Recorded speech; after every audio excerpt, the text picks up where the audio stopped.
करीब 23 साल पहले एयर इंडिया के विमान IC-814 को हाईजैक करके अफगानिस्तान के कांधार ले जाकर भारत सरकार को झुकाने वाले 5 आतंकवादियों में से सबसे खतरनाक आतंकी जहूर मिस्त्री का काम तमाम हो गया है। खबर है कि पाकिस्तान के शहर कराची में पिछले दिनों 2 अज्ञात हमलावरों ने नाम बदलकर रह रहे जहूर मिस्त्री को पॉइंट ब्लैंक पर शूट करके उसे जहन्नुम का रास्ता दिखा दिया।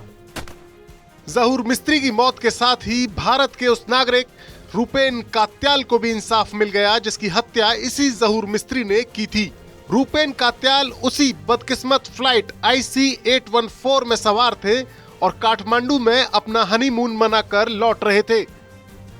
इस फ्लाइट को काठमांडू से हाईजैक करके ये 5 आतंकवादी पहले अमृतसर, फिर लाहौर और फिर दुबई और आखिरकार अफगानिस्तान के शहर कांधार ले गए थे जहां उस वक्त तालिबान का शासन था। इसी बीच जहूर मिस्त्री ने गला काटकर रूपेन कात्याल की हत्या कर दी थी। हाईजैक की इस कहानी को जानने से पहले ये जानिए कि जहूर मिस्त्री को कैसे मौत के घाट उतारा गया। दरअसल जहूर मिस्त्री पाकिस्तान के शहर कराची की अख्तर कॉलोनी में जाहिद अखुंद के नाम से फर्नीचर का व्यापारी बनकर रह रहा था।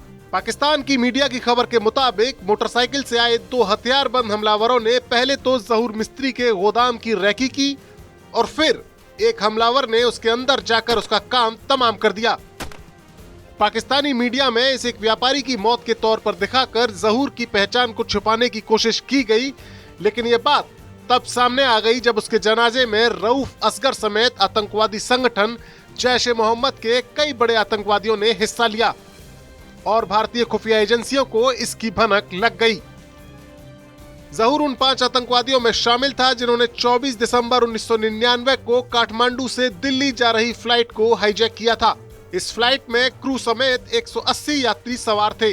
लखनऊ के पास इन आतंकवादियों ने फ्लाइट को हाईजैक किया और फाइनल डेस्टिनेशन के तौर पर इसे कांधार ले गए। इसके बाद तालिबान की सरपरस्ती में हुई सौदेबाजी में भारत सरकार को इनकी मांगें माननी पड़ी। भारत की जेल में बंद आतंकी सरगना मसूद अजहर समेत उमर सईद शेख और मुश्ताक अहमद जरगर को रिहा करना पड़ा। इन आतंकवादियों को रिहा करके उस वक्त के भारत के विदेश मंत्री जसवंत सिंह खुद कांधार लेकर गए थे और इसके एवज में बंधक बनाकर रखे गए भारत के यात्रियों को रिहा किया गया। भारत के इतिहास का ये बेहद शर्मनाक पल है जब भारत सरकार आतंकवादियों के सामने झुक गई थी।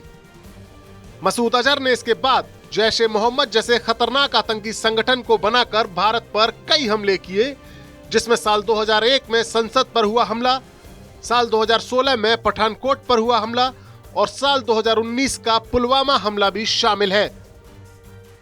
इस हाईजैक के मेन किरदार जहूर मिस्त्री की हत्या के बाद अब माना जा रहा है कि इस हाईजैक को अंजाम देने वाले उन 5 आतंकवादियों में से इब्राहिम अजहर और रऊफ असगर ही जीवित बचे हैं।